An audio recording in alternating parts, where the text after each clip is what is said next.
They were newlyweds, barely 2 weeks married, their hearts still echoing with the warmth of vows spoken under a summer sun. They wanted adventure, something beyond the ordinary honeymoon trips of beaches or city lights. So they drove north into the mountains where the forest stood ancient and wild. Their names were Daniel and Claire, and they believed love itself would keep them safe.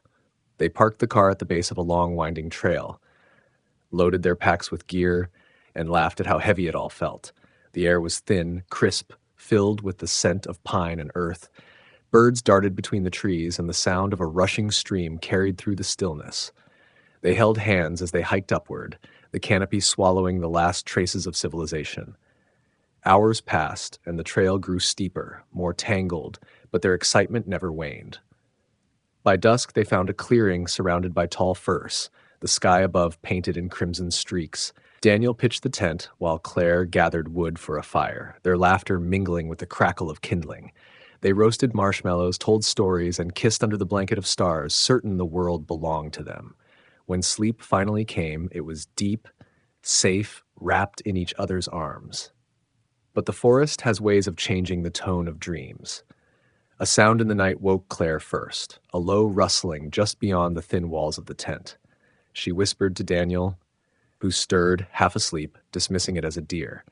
Yet the sound persisted, heavier than hooves, deliberate, circling. They froze, listening, breaths shallow.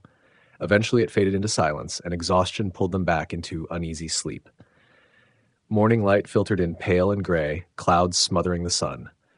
They packed lightly and decided to explore deeper before breakfast. The path wound in strange directions, twisting between moss-covered boulders and streams that gurgled like whispered secrets.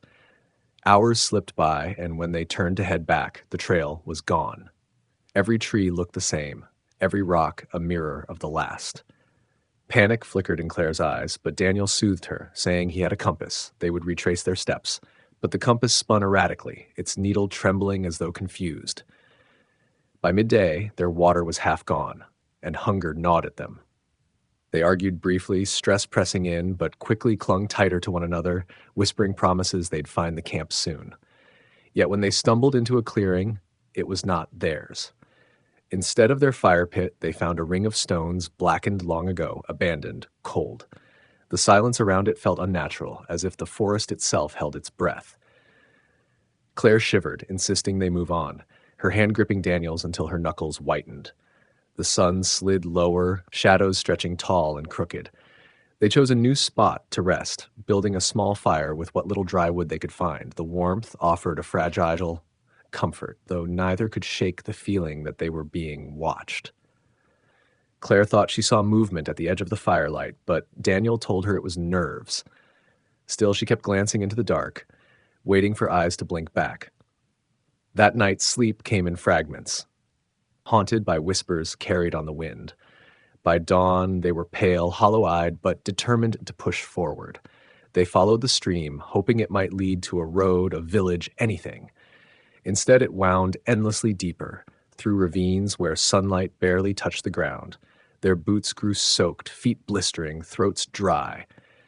Once Daniel heard the distant hum of traffic, but when they followed the sound, it dissolved into the roar of the river. Frustration turned to despair. They shouted for help until their voices cracked, but only echoes answered. On the third day, their food was gone. They tried chewing on roots, bitter and unkind to the stomach. Daniel fashioned crude snares, but they caught nothing. Claire's lips bled from dryness, her hands trembling when she tried to tie twigs for kindling. At night, the fire barely burned, and the cold gnawed at their bones. They huddled together, whispering memories of home to keep hope alive. Yet the forest answered with noises they could not name, low thumps, distant cries, rustling that circled and vanished. By the fourth night, rain poured down in sheets, extinguishing their fire. Lightning carved the sky, and thunder cracked like distant laughter.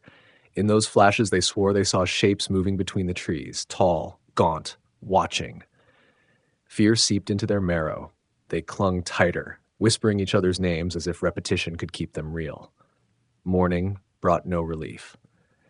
Daniel tried to climb a ridge, hoping for a vantage point, but the forest stretched endless, unbroken green waves swallowing the horizon. Claire wept, knees sinking into the mud, her voice a fragile thread calling for her mother. Daniel lifted her, kissed her hair, and swore he'd never let her go. They walked again, though their legs shook with exhaustion. By the 5th day, their bodies were weak, but stranger still, their minds began to fray.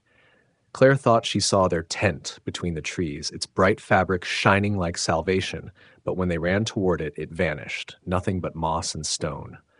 Daniel heard bells clear and sharp, though the forest held no churches.